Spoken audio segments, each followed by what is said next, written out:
Welcome back, students. In this video segment, we will look at two sections, sections 3.7 and 3.8. These two sections represent what a lot of students characterize as the most difficult part of Trig, the absolute hardest part of Trig. I think that in general, chapter 3 is really rough. These two sections, traditionally students have characterized as being very difficult. They're also, from my point of view, the most important sections for the entire semester. So plan on spending a couple things. First, plan on spending some quality time with the homework for these two sections. Also, your author has decided to split the topic of the sections into two sections. Specifically, for both sections, the topic is trigonometric equations. He's broken it up into two sections. The first section represents basic trigonometric equations, and in 3.7, 3.8, there's a little more algebra involved in the equations that you solve. Secondly, or next, there's some really nice light at the end of this tunnel. Well, these two sections represent some of the most difficult materials in the course. The materials in the course become less difficult after this significantly. So look forward to this section, these two sections being kind of the peak of the difficulty in the course. So let's get started with this idea of trigonometric equations. We're going to need a couple of things from our past. We're going to need two things from our past, specifically reference angles and one other thing. So let's talk about, let's do a real quick review on reference angles. Reference angles. Very basically, reference angles have to do with angles that are measured in standard position. So remember, an angle is in standard position if its vertex is at the origin and its initial side is along the positive x-axis. And a reference angle for a particular angle is roughly or basically the angle that makes up the difference from whatever angle you're talking about and the x-axis. And if that didn't make sense, don't worry about it. I'm gonna review in good detail with this example reference angle. So find the reference angle for theta, and let's say part A. Theta equals pi over 6. Again, this is just a review of something, one of the two things we're going to need to go forward. To find the reference angle for this angle, let's graph the angle in standard position. In standard position, pi over 6 or 30 degrees is a quadrant 1 angle. And for a reference angle, I'm going to use the symbol that we did way back when we looked at reference angles. I'm going to use the symbol alpha. So find the reference angle alpha for the theta that's pictured here. Well, do you remember? This will be a good exercise for you, kind of a warm-up for the section. Do you remember what the reference angle for pi over 6 is? Well, the reference angle for pi over 6 is also pi over 6. Okay, so the red pi over 6 is the reference angle. So pi over 6 and pi over 6 again are the reference angles. That didn't come out real well. The reference angle for pi over 6 is pi over 6. Okay, so B. Suppose theta equals 3 pi over 4 or 135 degrees. 3 pi over 4. So here's roughly 3 pi over 4. Do you remember what the reference angle is? What's the reference angle? The reference angle is this angle that I have pictured in red. It's 1 pi over 4. So again, I go back to my sort of rough or basic idea, a definition of the reference angle I gave you verbally. It's the angle that makes up the difference from whatever angle you're talking about, in this case 3 pi over 4, and the x-axis. Well, the angle to the x-axis from 3 pi over 4 would be 1 pi over 4. Okay, well, that's the shortest angle. 3 pi over 4 would also be the angle back to the x-axis. So 1 pi over 4. So reference angles are always acute, and they kind of make up the difference between your angle and the x-axis. Okay, so I'm hoping this rings a bell for reference angles. With angles measured in radians, specifically when the denominators are 3 or 4 or 6, the reference angles are real easy to pick off. So let's take a look at 7 pi over 6. So 7 pi over 6 is a quadrant 3 angle. So here's roughly, approximately, that's 7 pi over 6. And can you guess what the reference angle is? It is 1 pi over 6. It is 1 pi over 6. So reference angles are always acute. That means, of course, they're always positive. They're always between 0 and 90, not including either 0 or 90. That's an important thing. No, don't stray away too fast from what I just said, not including 0 or 90. So quadrantal angles don't have reference angles. Remember, the quadrantal angles do not have reference angles. So 0, pi over 2, pi, 3 pi over 2, 2 pi, etc. There is no reference angle for a quadrantal angle. Let's take a look at another one here. Let's see, let's take a look at the angle D. Well, it looks like I'm going quadrant by quadrant here. So here's a quadrant 4 angle, negative pi over 3. So here's approximately negative pi over 3. Remember, negative angles are measured clockwise, so negative pi over 3. So what's the reference angle? The most common mistake is for students to think, oh, it's got to be acute, so it's got to be negative pi over 3 again. Well, negative pi over 3 is not acute. So the reference angle is actually positive pi over 3. Positive pi over 3. And I guess one final one. This one will be a real quick one. E. Theta equals, I already said it, but I want to make sure you understand. Oops, not pi over 3. I want to make sure you're okay. Pi over 2. There's no reference angle. Quadrantal angles do not have reference angles. We just don't have a definition for a reference angle for pi over 2. My angle went a little past. So reference angle, quadrantal angles have no reference angle. So there's none. None. Okay. The other thing we're going to need, in addition to reference angles, is the chart of special values, or the chart of special values on steroids. Of course, that's a joke. The chart of special values on steroids would be the unit circle. But I'm going to just use the chart of special values, the abbreviated unit circle values. So chart of special values. We're going to need this. These are things or actually, this is a thing that you might want to consider when you're taking a test. Just write it on a piece of scratch paper or have it in front of you so you can reference it. Okay.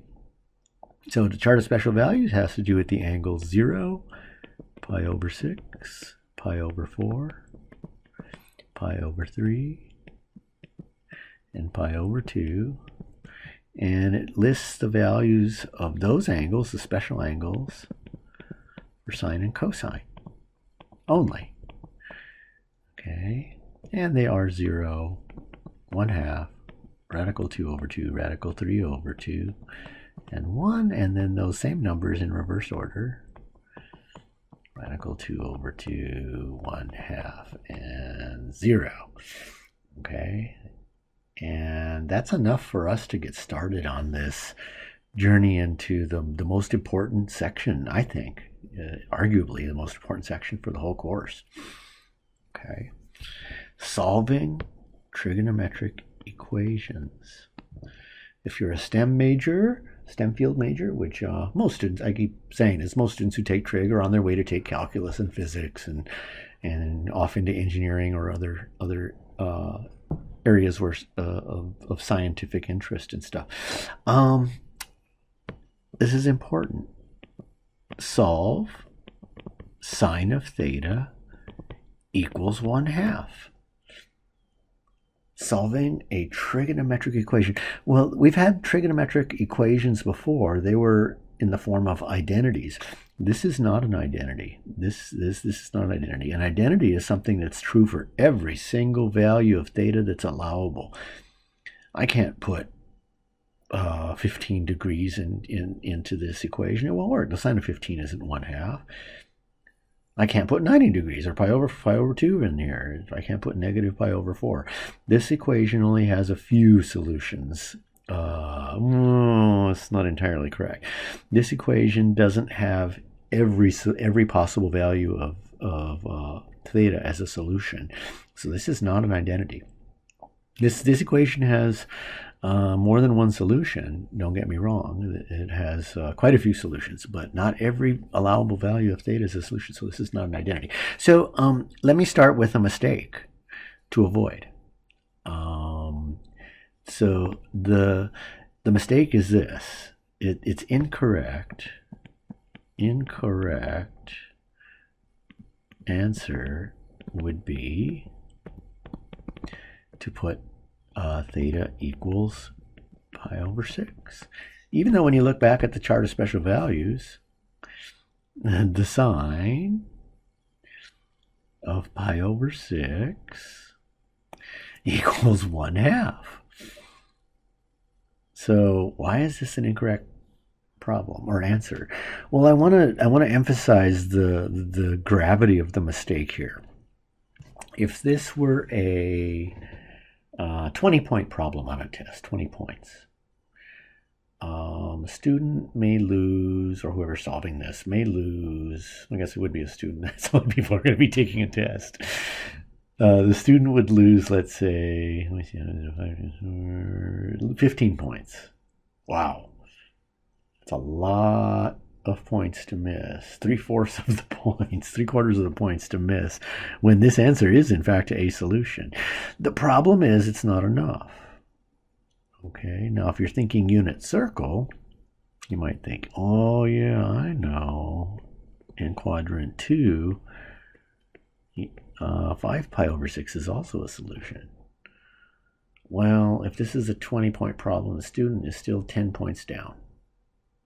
Half of the problem is missed by listing the answers in quadrants 1 and 2. And you might think, well, there can't be any answers in quadrants 3 or 4 because the sign is negative in quadrants 3 and 4. All students take calculus. The sign is positive in 1, positive in 2, negative in 3 and 4. Why all students take calculus, that device.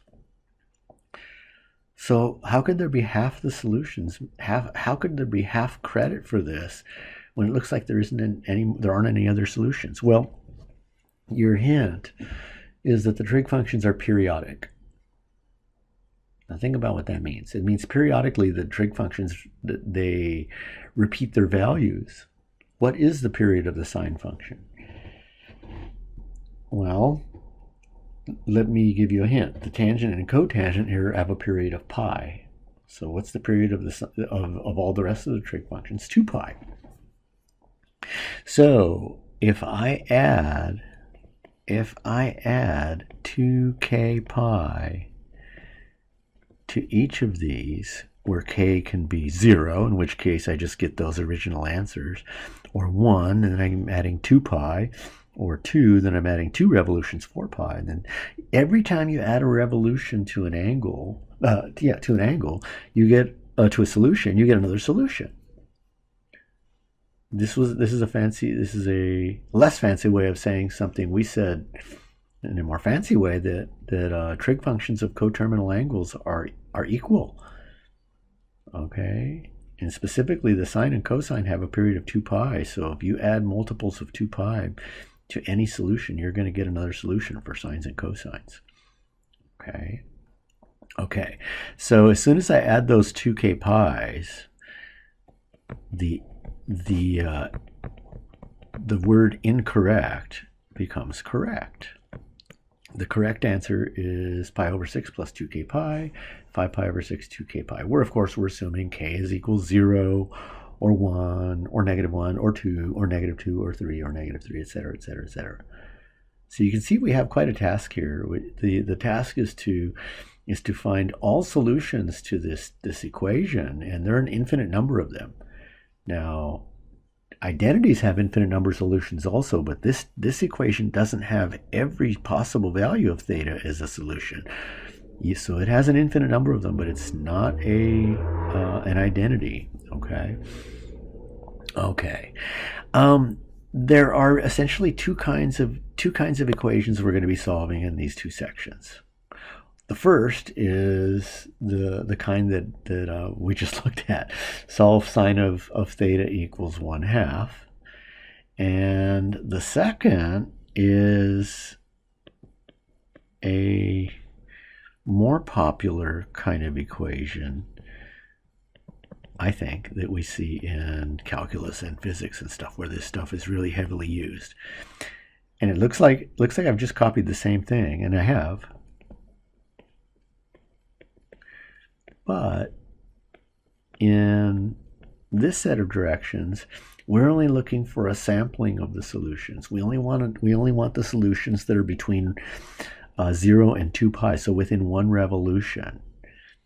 So there's a quick fix to the answers that we have above. The answers would be pi over 6 and 5 pi over 6. So the second type of equation is only looking for a sample of the solution. The first type of equation, where you have an unrestricted theta that you're looking for, that is, we're looking for all solutions. There are an infinite number of solutions. Well, when you have that restriction where theta is between 0 and pi, you only get a sampling of the solutions.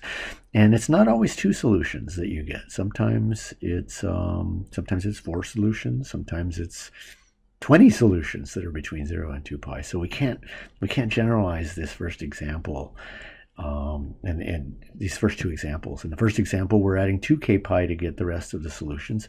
It's not always 2k pi that we add. Sometimes it's 1k pi. And sometimes it's something else. So we need a systematic way of attacking or approaching these equations. So what I'm going to do is I'm going to give you a method that is not in our textbook. It's a very short, very, very simple method for solving, at least conceptually, for solving these equations. Your author doesn't give you this method. He gets the job done, but he doesn't give you a nice, compact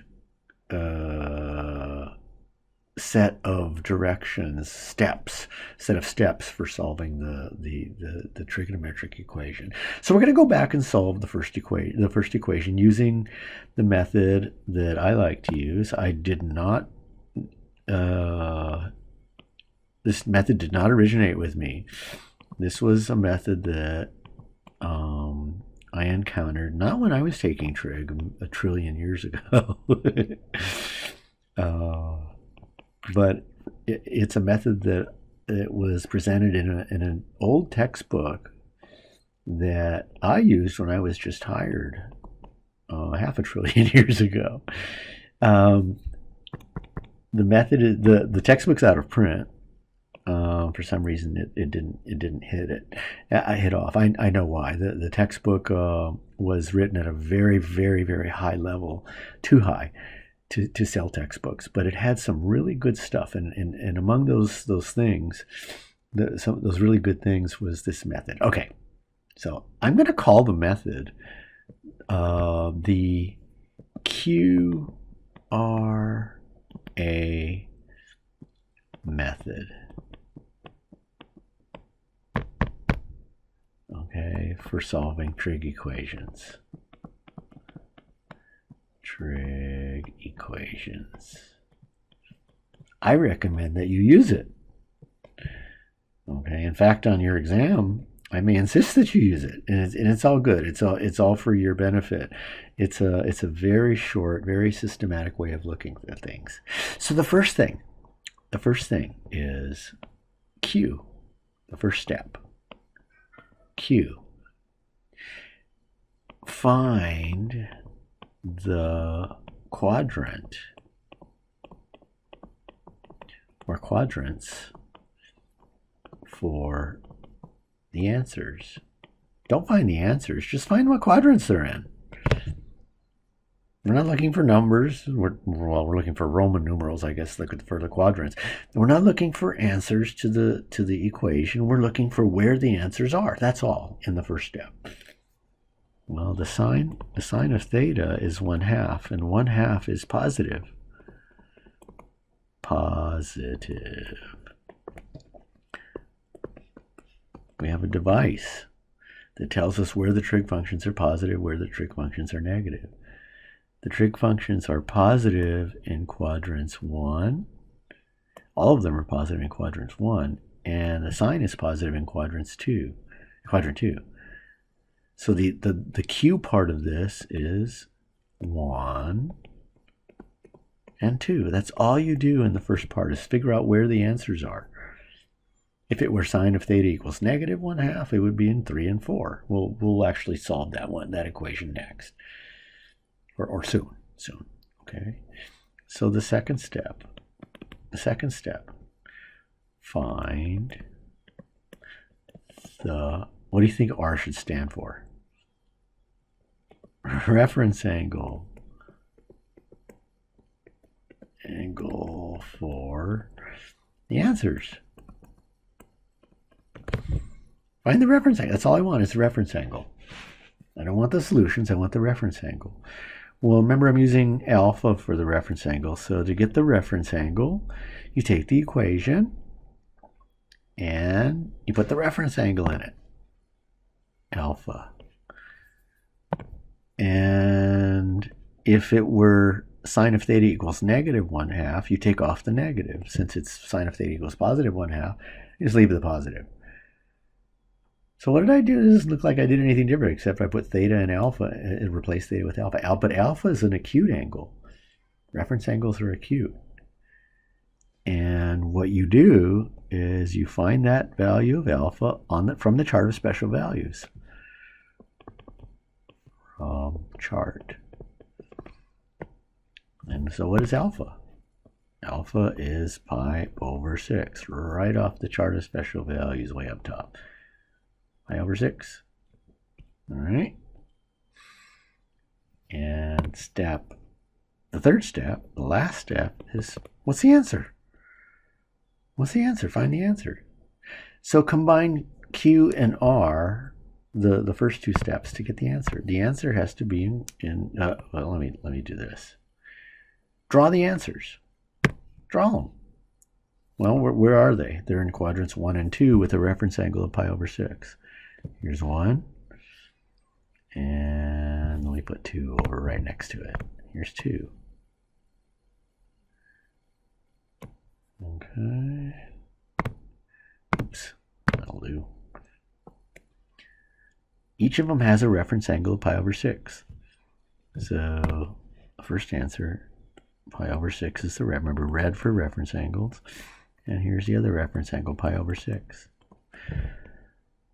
We're looking right at the end. We're staring at them. We're looking at them. The answers, one of them is in quadrant 1. There's one of the answers. So theta equals pi/6. And well, what does this angle have to be? That's the second answer, the quadrant 2 answer. It's got to be 5 pi/6.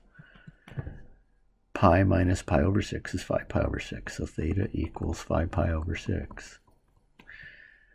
The only thing left to do is to make sure we have all the answers. If I add 2k pi to each of these, I get every possible solution. Okay. So, Q, R, A. Find the quadrant. That's all you do. Figure out where the answers are. Find the reference angle, find the acute angle that makes up the difference from the x-axis to whatever answer you're looking for, and then write out the solutions. Okay, so this is essentially what we're going to be doing for the rest of the video segment. There are some special cases, and there's some rough problems and stuff, but the basics are the same. Okay. So what about that second kind of problem. That second one. Solve sine of theta equals 1/2, but just in the sampling of the angle or the solutions between 0 and 2 pi within one revolution. Well, to do that, with the exception of one case that we'll look at toward the end of the videos, all you do is remove the 2k pi's. You don't need to go beyond 2 pi.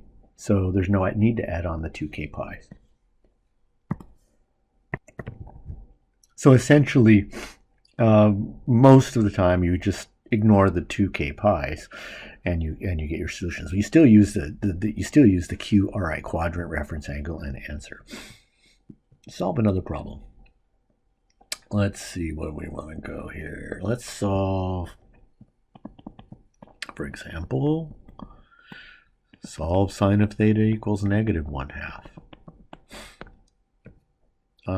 Sampling or the entire? We'll put the restriction on, so we don't need the 2k pi business. So quadrants.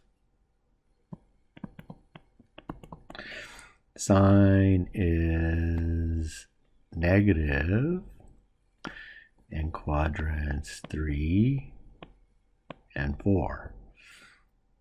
Okay, so 3 and 4. So our solutions are going to be in 3 and 4. Reference angle. Now, to get the reference angle, you take your equation and you eliminate the minus, if there is one. Before we didn't have a minus, now we did, so we take off the minus. So sine of theta is 1/2. Look up the reference angles. It's pi over 6. So the reference angle for this problem and the last two problems are the same. So the reference angle has nothing to do with the minus. You just take the minus off if there is one. And if there's not one, you just look up whatever the number is on a chart of special values. So we took off the minus, 1/2's on the chart, angle's pi over 6. So there's no change. There's no change with the reference angle if it's sine or cosine or tangent or any trig functions with plus equaling a positive number or a negative number. Okay.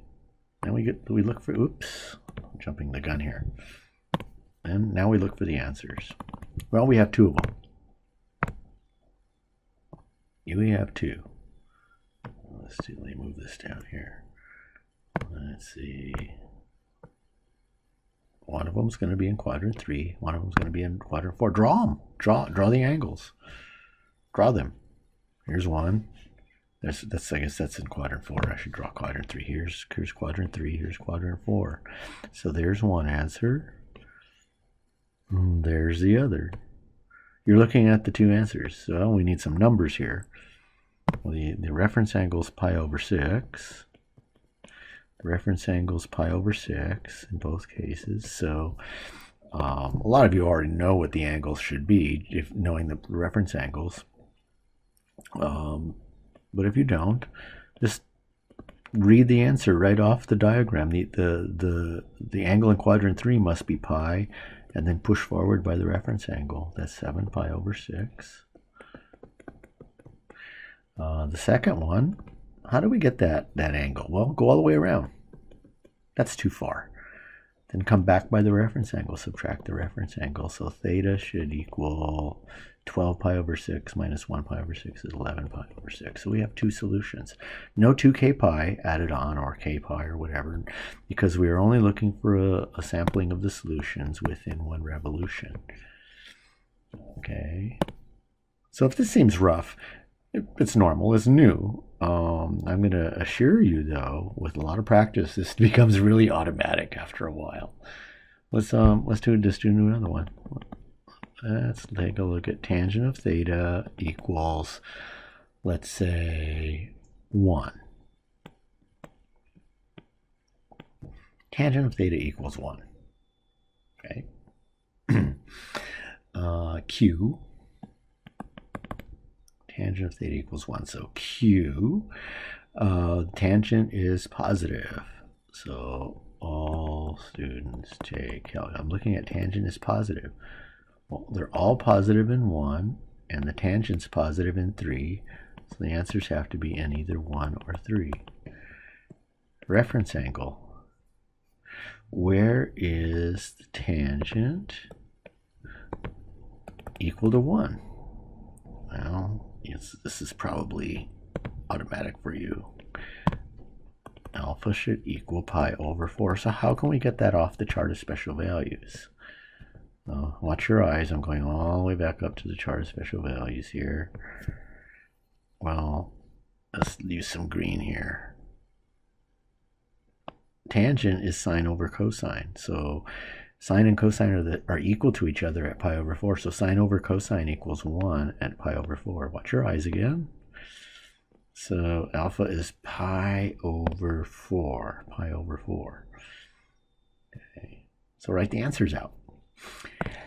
It's not more difficult. This is not a more difficult of a problem, but it's going to appear a little more difficult because of the structure of the solutions. It may appear to be a little more difficult, but we'll get around that. So answers are in 1 or 3. Okay.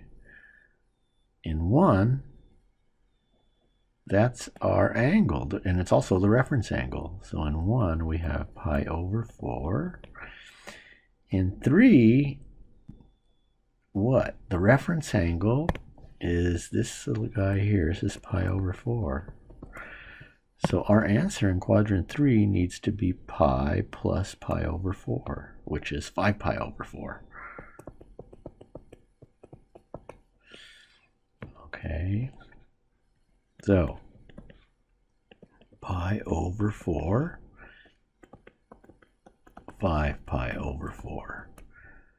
But remember, if you go all the way around, you get back to the same location in the xy plane. So we get to coterminal angles, and trig functions of coterminal angles are equal. This is an acceptable form of the answer. It is an acceptable form of the answer, but it's the least. It's not the best one. This is a good answer, but you will almost never, and I want to take the word almost off there, but I hesitate. You will almost never see the solution written like this. Okay, so why not? Well, here would be a better solution. Let's look at that first solution, pi over 4. If I add, instead of 2k pi, I add 1k pi, that means I add 1 pi, or 2 pi, or 3 pi, or 4 pi, or 5 pi, or 6 pi. I'm going to get all the solutions. Pi over 4 plus 1, if I add, when k equals 1, if I add pi, I get to the answer 5 pi over 4. I get the answer in quadrant 3. If I add 2 pi, I get back to where pi over 4 was, coterminal with pi over 4. If I add 3 pi, I get back to where 5 pi over 4 was. So when I add 1k pi, because the tangent repeats after, the tangent has a period of 1 pi, the tangent repeats after adding multiples of just 1 pi, I get solutions. Well, if I take that answer 5 pi over 4 and add 1k pi, the same argument holds true. Now you're almost never again likely to see the answer in this form. Why not? It's redundant. They're both of these answers represent the same thing. Here's what I'm talking about. When k equals 0, I get pi over 4. when k equals 1 in this first equation, pi over 4 plus k pi, I get pi over 4 plus pi, which is 5 pi over 4. That 5 pi over 4 is the same thing I get in the second equation by letting k equal 0. So the first equation already contains all the angles that are in the second equation. I don't need to look at separately that other pi over 4, that 5 pi over 4, that second solution. Okay, so these are repeats. So the best form of the solution is simply to take the quadrant 1 answer and add k pi. When k is an odd number, 1 or 3 or 5 or 7 or 9, etc., etc., etc., I'm going to end up in quadrant 3. When k is even, like 2 pi, to get us 2 pi or 4 pi or 6 pi or 8 pi, I get back into quadrant 1. So this one form of the solution takes care of both quadrants 1 and 3. So you're very likely, almost 100% likely, to see the solution written in this form. Okay. The good form is just fine. I don't recommend that you do it, write that on the tests, on your test or homework, but it's acceptable. It's acceptable. I think you should get used to writing the best form of solution, because those best forms of solutions are those kinds of solutions that are going to be in the solutions manuals or in the back of the book or the answer part of the book in calculus courses. Okay, you're going to see the best form written, most likely. Okay. Okay, but the process is the same. Okay, so a question I get right about now is, very commonly get is, so if it's sine or cosine in the equation, do you add 2k pi, and if it's tangent, you add 1k pi? And I give an unsettling answer, and the answer is no, not necessarily.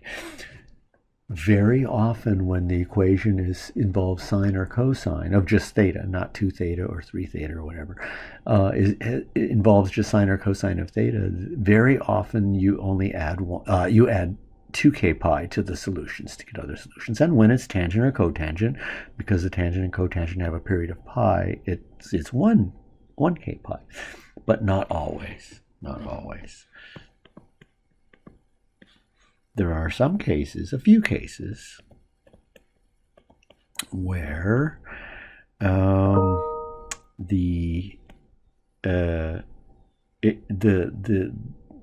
you add to the solutions are k pi, in spite of the fact that it's cosine or sine. Okay, so let's take a look at solving cosine of theta equals 0. Okay, so let's dig in. Q.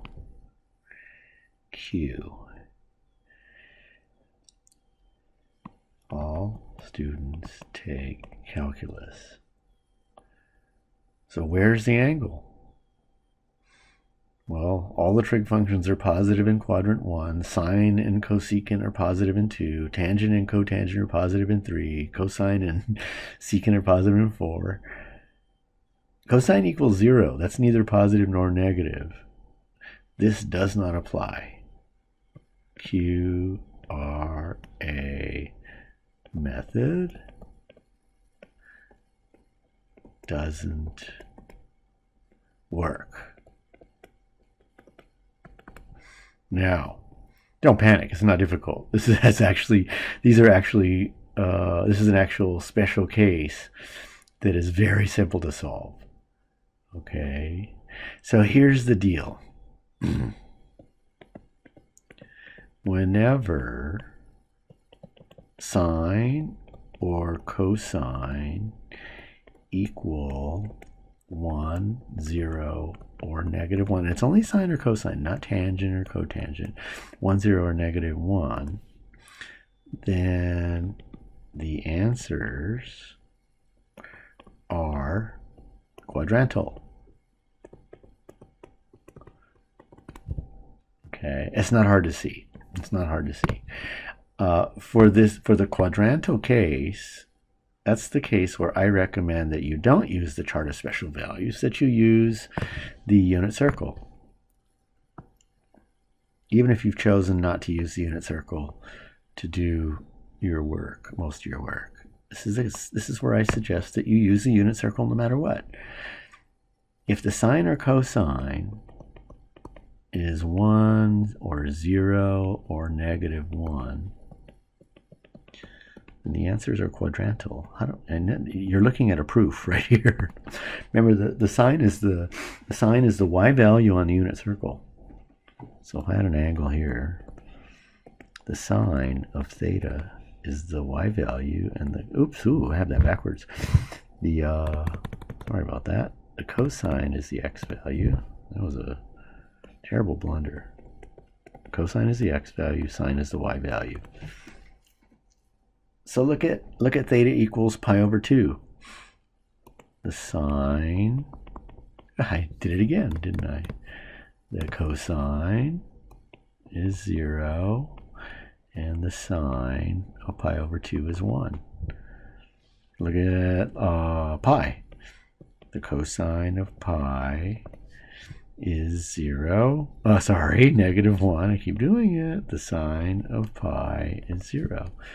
Cosine of pi over 2, back in the first point, is 0. The sine of pi over 2 is 1.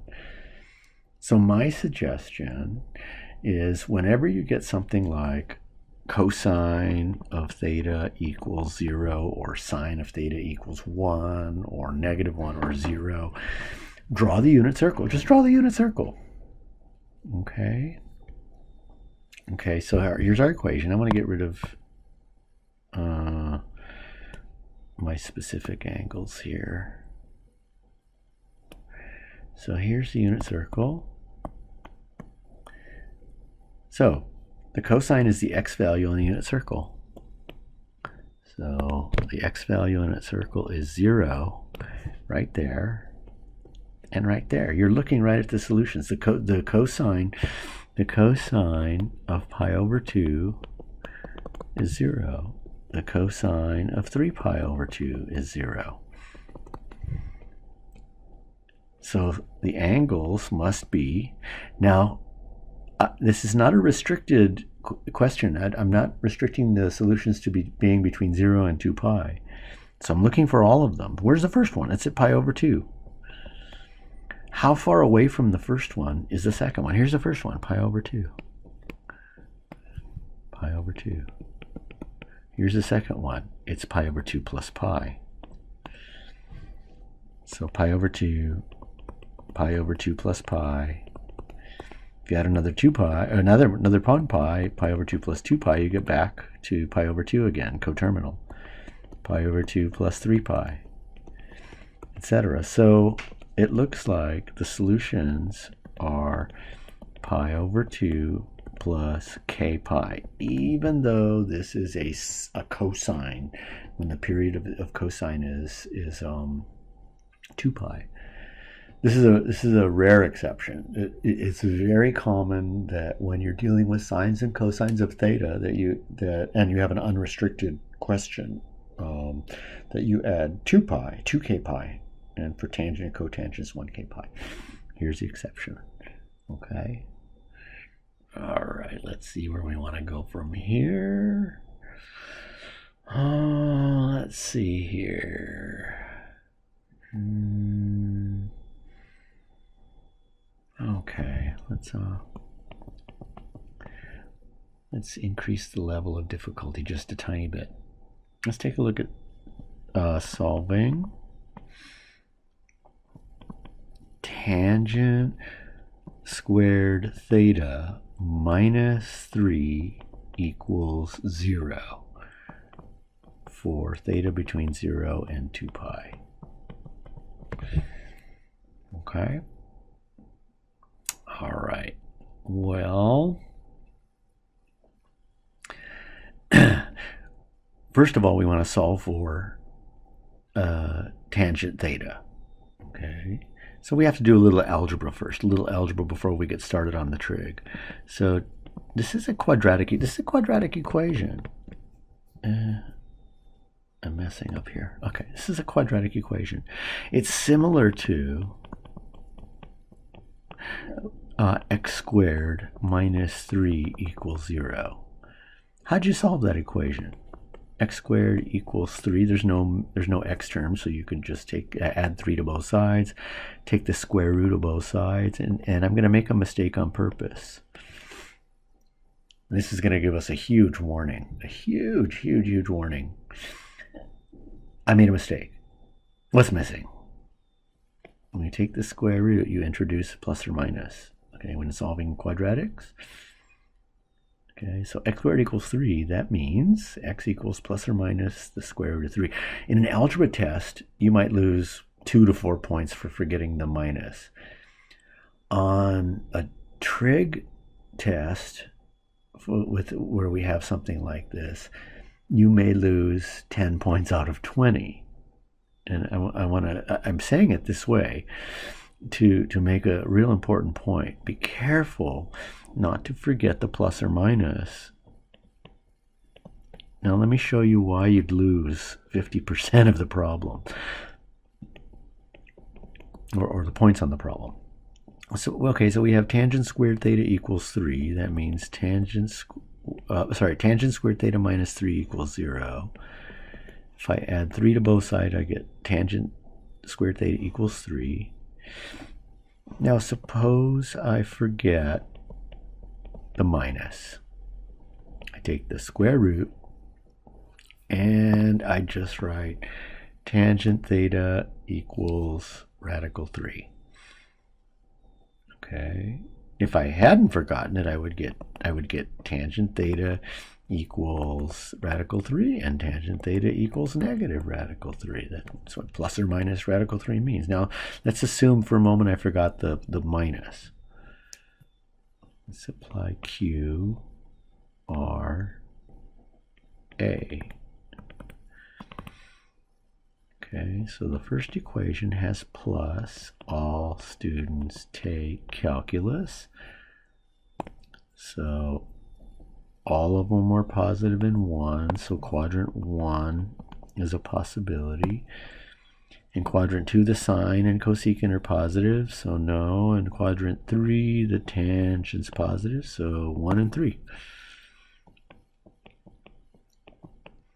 Reference angle. Reference angle. The reference angle is, do you remember? Where's the tangent equal to radical 3? The reference angle is pi over what? It's actually pi over 3. You see the sine of pi, I'm referring to the chart of special values way above. The sine of pi over 3 is radical 3 over 2. If you divide that by the cosine of pi over 3, which is 1/2, you get radical 3. And sine over cosine is tangent. So that's how I knew. Actually, I have to be real honest with you. I memorized now but at this point, 30 years into teaching trig, I've got memorized that tangent of pi over 3 is radical 3. But if you were referring to the chart of special values and maybe construct a third line on that chart to include the tangent, you would have pi over 3. So let's draw the answers. The answers need to be in quadrants 1 and 3. Here's 1. Here's 3. Once I get my axes settled, so here's 1. Here's 3. Pi over 3. And I don't even need that second drawing. If I want the answer in quadrant 3, I just add pi to it. Pi over 3 plus pi is 4 pi over 3. I don't need that second drawing. Okay, so let me get there to that second drawing. So I would get answers of pi over 3, pi over 3 and 4 pi over 3. I don't add k pi to them because I'm looking for a sampling of the solutions. And if this were a 20-point problem, I would lose 10 points because I forgot a freaking minus. That's terrible. That's terrible, terrible, terrible, terrible. Tangent theta equals negative radical 3. Now assume that I remembered it. Q, all students take calculus. Well, if the tangent's positive in 1 and 3, then the tangent's negative in 2 and 4. What's the reference angle? It doesn't change. The reference angle doesn't change just because you have a minus on your equation. In fact, to find the reference angle, you ignore the minus, so the reference angle is the same.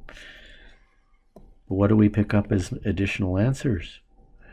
We pick up additional answers in quadrants 2 and 4. We pick up 2 more answers. Pick up an answer in 2, and we pick up another one in 4. In 2, the reference angle is still pi over 3.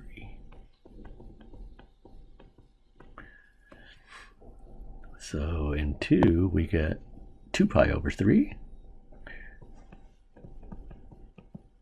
That's this guy here. If you don't see it, it's pi. Go all the way to pi and then subtract the reference angle. And if you add pi to that, you get the answer in quadrant 4. 2 pi over 3 plus pi. 2 pi over 3 plus 3 pi over 3 is 5 pi over 3. So we lose half of our solutions by forgetting a little minus sign, and that half of solutions, if it's 5 points per problem, that's 10 points out of 20. Okay, so just be careful with the plus or minus, with the algebra, with the plus or minus specifically. It's I see this tragically very, very often. All right, so we have one more equation to solve. And this last equation, I want to brace you for. I mentioned that for some students, these 2 sections are the hardest for the whole course. And it's very common. But the hardest material in these 2 sections comes from solving equations of this very last type. So in a sense, this is the hardest material, the hardest problems, this kind that I'm solving now, in the hardest sections for the whole course. So this is technically, for a lot of students, this is the hardest part of the whole course right here at this very moment. I'm going to soften the blow a little bit. I've had a lot of students tell me that after I'd solved this which is supposed to be the hardest of the hard for the course, that they were expecting something much more difficult. And my response is, you've just gotten good. You've gotten good at this stuff. This stuff is hard. And if it doesn't seem as hard as I was bringing it on to be, then it just means you've gotten good. So let's relax and do this, okay? Not relax too much, but let's do this. So sine of 3 theta equals 1/2. And it's going to be restricted. So for theta between 0 and 2 pi. Okay, the first thing I want to do is make this equation a little more recognizable to us, a little more familiar to us. The equation, what's unfamiliar here? It's obvious. It's the 3 theta. Every equation we've solved in this video segment so far has sine or cosine or tangent or whatever of just 1 theta. So if I have sine of 2 theta, I could use a double angle formula to make it 1 theta. But if I have sine of 3 theta or tangent of 5 theta or some unrecognizable, or some angle, that the trig function of some angle that doesn't have an identity to simplify it down to sine of 1 theta or whatever, trig function of 1 theta, then what you do first is you make it look easier. You make it look familiar. Make a substitution. Let phi equal, let's say, the 3 theta, the thing that's making it so unfamiliar. And then rewrite the equation in terms of this new variable phi. So sine of phi equals 1/2.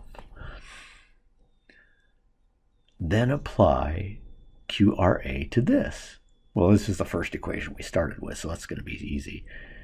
So if you have an oddball angle like 3 theta or 5 theta or 17 theta or something weird, pull that weird multiple of theta out of there and call it a new angle phi. Then solve the equation for phi. But solve it as an unrestricted problem. Our problem has a restricted solution. The solution is restricted to being between 0 and 1 revolution for our original problem. But when you solve for the new variable phi, solve as if it didn't have a restriction.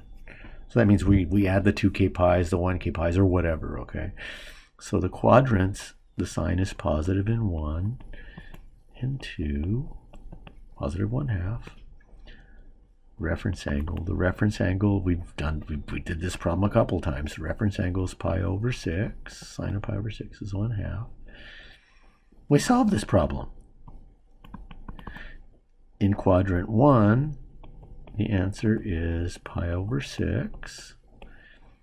That's the only reason I'm going so fast, is we've already solved this problem. Then quadrant 2, it's 5 pi over 6, but the sine has a period of 2 pi, so we can add 2k pi to each. Okay. And we're not done. We can't be done. Why can't we be done? Because I've given solutions for phi, and my equation has theta in it. You can't give your solutions in terms of variables that you didn't start out with to begin with. So it's impossible for phi to equal these things to be solutions. We're looking for thetas. So go back to theta. So let's do it. Phi equals 3 theta. So 3 theta equals pi over 6 plus 2k pi. Okay. And now solve for theta. Okay. Well, let's solve for theta. Solve for theta. How do you solve this for theta? You multiply both sides by 1/3. I'll do that in green. Multiply both sides by 1/3. So that gives us theta equals, and if I distribute that 1/3 on the right hand side, I'm going to get pi over 18 plus 2k pi over 3. Okay. Now, I'm going to add these two fractions together because I'm going to have to work with them in a minute. So what's the least common denominator of 3 and 18? It is 18. 18 is the smallest denominator that both of them will divide into with no remainder. 18 divides into 18 once, and 3 divides into 18 6 times. In other words, the least common denominator is 18. So with that in mind, I get theta equals pi over 18 plus 12k pi over 18, which is same denominator now, pi plus 12k pi over 18. I need to do this again. I did that for phi equals the phi equals pi over 6 plus 2k pi. I solved for theta. So now I need to go back and do the same thing for the phi equals 5 pi over 6 plus 2k pi. Okay, so 3 theta, oops, don't need that red. 3 theta equals 5 pi over 6 plus 2k pi. Okay, I'm going to going to do the same thing I did before. I'm going to solve for theta. So multiply both sides by, oops, not by 1/2, by 1/3. Okay, so multiply both sides by 1/3. So theta equals, don't want green. So I want back to the black. Theta equals 5 pi over 6. It's supposed to be a theta. 5 pi over 18, sorry. Multiplying both sides by 1/3. Plus 2k pi over 3. Least common denominator is 18 again. I'm doing the same thing I did before. Simplifying, combining the expressions to 1. 12k pi each over 18. Same denominators.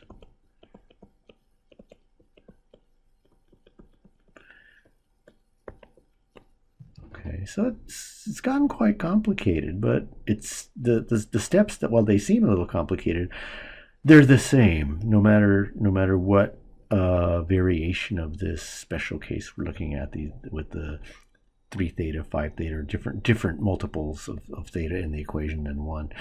So what we do to finish this off, we're only looking for answers between 0 and 2 pi. So what I need to do is I need to let k range through different numbers, different integers, until I pick up all the answers between 0 and 2 pi. So let me write out both of those expressions.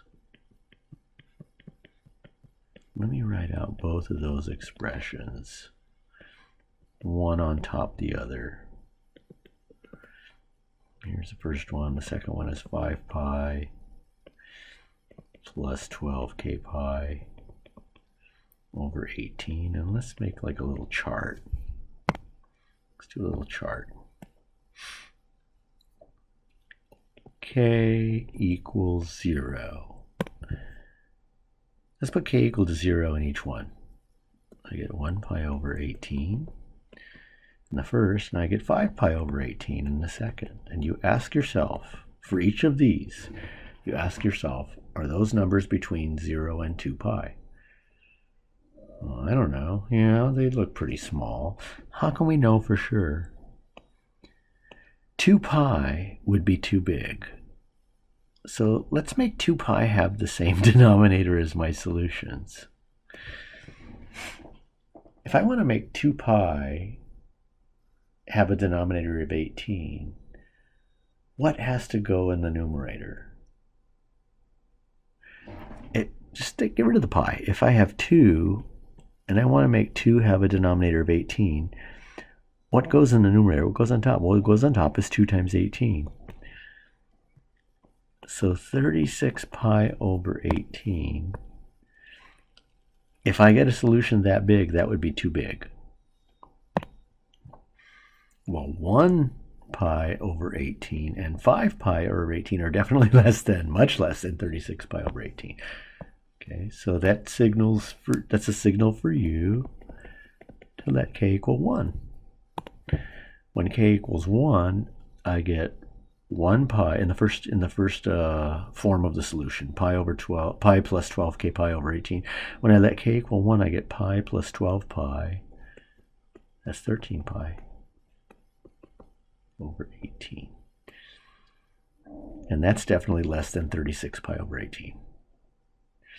How about when k equals 1 in the second one? 5 pi plus 12k pi, that's 17 pi over 18.